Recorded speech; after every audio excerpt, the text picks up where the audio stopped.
ദൈവത്തിൻ്റെ അതിപരിശുദ്ധമായ നാമം വാഴ്ത്തപ്പെടുമാറാകട്ടെ. ഇന്നത്തെ വായന ഭാഗം 1 ദിനവൃത്താന്തം 1 മുതൽ 3 വരെയുള്ള അധ്യായങ്ങളാകുന്നു. ഇന്നത്തെ കുറിവാക്യം 1 ശമൂവേൽ 16 അധ്യായം 13 വാക്യം. യഹോവയുടെ ആത്മാവ് അന്നു മുതൽ ദാവീദിന്മേൽ വന്നു.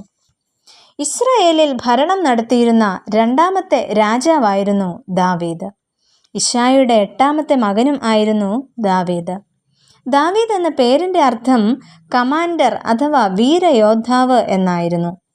ധീരനായ യോദ്ധാവ്, കർക്കശനായ രാജ്യതന്ത്രജ്ഞൻ, വത്സലനായ ഭർത്താവ്, സ്നേഹവാനായ പിതാവ്, സുന്ദരനും കോമള രൂപിയും, സംഗീതം, കവിത ഇവയിൽ നിപുണനും, ധൈര്യവും ദീർഘദർശനവും, ദൈവമുമ്പിലെ വിശ്വാസവും വിനയവും തുടങ്ങിയ ഗുണഗണങ്ങളെല്ലാം ഒത്തിണങ്ങിയ വ്യക്തിയായിരുന്നു ദാവീദ്. എന്നാൽ തൻ്റെ സഹോദരന്മാരെല്ലാം സൈനിക സേവനത്തിനായി വിളിക്കപ്പെട്ടപ്പോൾ ബാലനായ ദാവീദിനെ ആടുകളെ മേയ്ക്കുന്ന ജോലിക്കായി അയക്കുന്നു. ആ ജോലിയിലും ദാവീദ് വിശ്വസ്തനും സമർത്ഥനും ആയിരുന്നു എന്ന് നമുക്ക് മനസ്സിലാക്കുവാൻ കഴിയുന്നു. എന്നാൽ ഈ പ്രഭാതത്തിൽ ദാവീദിനെ കുറിച്ച് അല്പമായി നമുക്ക് ചിന്തിക്കാം. ഒന്നാമതായി, യോഗ്യന്മാരിൽ നിന്നും ദൈവം യോഗ്യനായി കാണുന്നത് ദാവീദിനെയാണ്.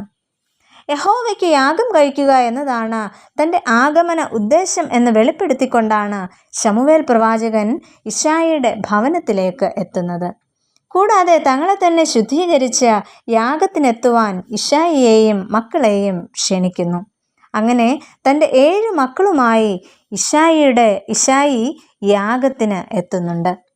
ഇശായിയുടെ ഓരോ മക്കളെയും കാണുമ്പോൾ യഹോവയുടെ അഭിഷിക്തൻ ഇതാകും എന്ന് ശമൂവേൽ പ്രവാചകൻ ചിന്തിക്കുന്നു. കാരണം ആ കൂട്ടത്തിൽ സൈനിക സേവകരും മിടുക്കന്മാരും യോദ്ധാക്കളും ഒക്കെയും ഉണ്ടായിരുന്നു. എന്നാൽ യഹോവയായ ദൈവം ശമൂവേലിനോട് ഇപ്രകാരം പറയുന്നു. 1 ശമൂവേൽ 16 അധ്യായത്തിൻ്റെ 7 വാക്യത്തിൽ, അവൻ്റെ മുഖമോ പൊക്കമോ നോക്കരുത്, ഞാൻ അവനെ തള്ളിയിരിക്കുന്നു. മനുഷ്യൻ നോക്കുന്നത് പോലെയല്ല, മനുഷ്യൻ കണ്ണിനു കാണുന്നത് നോക്കുന്നു, യഹോവയോ ഹൃദയത്തെ നോക്കുന്നു എന്ന്. അങ്ങനെ യോഗ്യന്മാരായ 7 പേരെയും യഹോവ തള്ളിക്കളയുന്നു. തുടർന്ന് 8ാമനായ ദാവീദ് വന്നിട്ടല്ലാതെ പന്തിക്കിരിക്കുവാൻ ശമൂവേൽ കൂട്ടാക്കുന്നില്ല. അവസാനം ദാവീദിനെ രാജാവായി അഥവാ ദൈവസന്നിധിയിൽ യോഗ്യനായി തിരഞ്ഞെടുക്കുന്നു. രണ്ടാമതായിട്ട്, ആശ്വാസവും സൗഖ്യവും പ്രദാനം ചെയ്യുന്ന ദാവീദ്. ദൈവം ഒരു ദുരാത്മാവിനെ ശൗലിന്മേൽ അയക്കുന്നതോടെ ആട്ടിടയനായ ദാവീദിന് രാജകൊട്ടാരത്തിൽ പ്രവേശിക്കുവാനായിട്ട് സാധിക്കുന്നു. കാരണം ദാവീദ് കിന്നര വായനയിൽ നിപുണനായിരുന്നു. അതിനാൽ രാജകൽപ്പന പ്രകാരം രാജഭൃത്യന്മാർ ഇശായിയുടെ അടുക്കലെത്തുന്നു. അങ്ങനെ ഇശായി സമ്മാനങ്ങളുമായി ദാവീദിനെ രാജാവിൻ്റെ അടുക്കലേക്ക് അയക്കുന്നു. തുടർന്ന് ദാവീദിനോട് വളരെ സ്നേഹം തോന്നിയ ശൗൽ രാജാവ് അവനെ തൻ്റെ ആയുധവാഹകനാക്കുന്നു. ശൗലിന് മാനസിക വിഭ്രാന്തി ഉണ്ടാകുമ്പോൾ ദാവീദ് കിന്നരം വായിക്കുകയും ശൗലിന് ആശ്വാസവും സുഖവും ഉണ്ടാകുകയും ദുരാത്മാവ് വിട്ടുമാറുകയും ചെയ്യുന്നു. അങ്ങനെ ആശ്വാസവും സൗഖ്യവും പ്രദാനം ചെയ്യുന്ന ഒരു സ്വഭാവത്തിന് ഉടമയും കൂടെ ആയിരുന്നു ദാവീദ്.